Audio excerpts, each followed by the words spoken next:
What's up, YouTube? This is Power Surge, and I wanted to make a video for you today about some of the lease programs offered through Lyft or Uber and why I think they're probably a scam and at least definitely not in your benefit. So these deals are usually designed to appeal to people who are desperate, people who need a car and a job, and they believe that maybe I can get two birds with one stone. If I sign up for this Lyft lease program, I now have a job and I have a vehicle.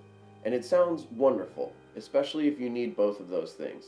Sounds like a great opportunity, right? This is the hook that gets a lot of people, and they really need to do their homework before getting one of these programs. The current Lyft deal that I've heard about is that you get a Hertz rental car. There are different tiers of car which cost different amounts and have different requirements, but the basic tier is 70 rides a week, gets you a rental car from Hertz with your insurance paid for. Lyft will compensate these things so long as you make a 70 ride per week quota. And they make it sound easy. They say, well, that's easy. It's only 10 rides a day. You can get a car and make money, right?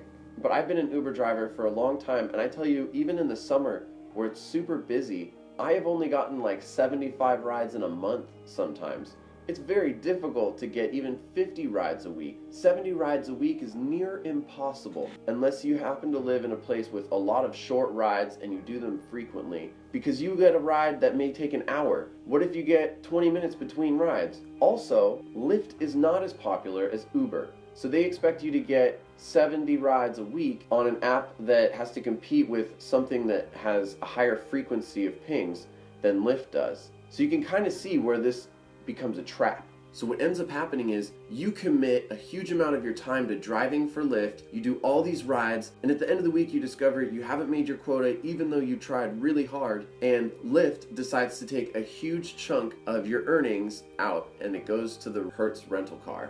So you just worked for Lyft to make them money, and then let's say half of your paycheck ends up going to that rental car. So you basically worked for half of the money that you would have earned. And it was a completely raw deal. Lyft should tell you your best option is to get a semi-new or used car that has a very low monthly payment, or that you can buy for cash up front and that you can use to drive.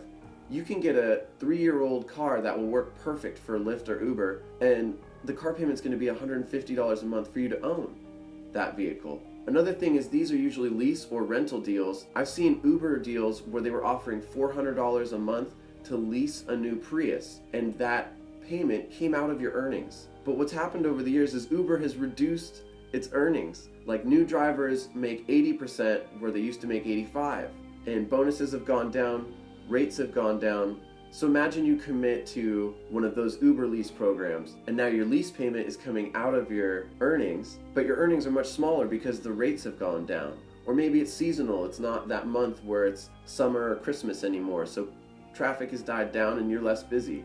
Committing to one of these lease deals is really not a good idea. You're kind of binding yourself to the company, and they tend to make the quotas or the earnings impossible to reach to make it a good deal for you, the driver. So I had to tell somebody about this, and I wanted to tell you because it's very important that you don't get involved in a Lyft lease deal or an Uber lease deal or a car rental program. These programs are designed to make money for the rental companies and for Lyft, but not for you. And I wanted to let you know that. So thank you for watching this video. Please feel free to give it a like or leave a comment. Tell me what you think about these rideshare deals where they give you a car for a quota. And please subscribe to this video. I'll be making more soon. I apologize that I was absent from this channel for about a month. As you can see right here, this is my old GoPro. And I went camping and my GoPro got wet and it was salty, murky water. And it's ruined as much as I've tried to bring it back to life. So it took me a little while to get a new camera so I can make videos for you guys. The new camera cost me a few $100s, and you know, that is what I had to pay to keep this channel going. If you like these videos and you like what I do, I made a Patreon account, so you can feel free to shoot me $1 or something if you feel like that, and it will help go to this camera and memory cards, stuff like that I end up spending on this channel. So thank you very much for your support, and I hope you all have a wonderful day. Happy driving.